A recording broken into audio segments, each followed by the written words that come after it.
একদিন Facebook scroll করতে করতে দেখলাম এই চাটনির রেসিপিটা, দেখে বেশ ভালো লাগলো। বাঙালিরা কিন্তু শীতকালে এই ধনেপাতার চাটনিটা খুবই খেয়ে থাকে। আমিও ভীষণ পছন্দ করি ঝাল ঝাল ধনেপাতার চাটনিটা খেতে। যেমনি দেখলাম একটু অন্য স্বাদ পাওয়া যাবে এই রেসিপিটা ফলো করলে, সঙ্গে সঙ্গে বানিয়ে ফেললাম।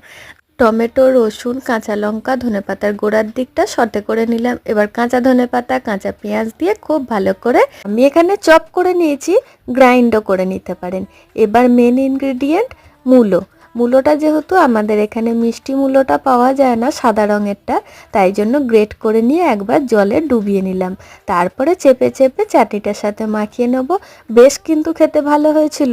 একবার লাচ্ছা পরোটার সাথে যদি খান না, ভুলতে পারবেন না। এতে শুধু দিয়েছি বিট নুন আর একটু সর্ষের তেল।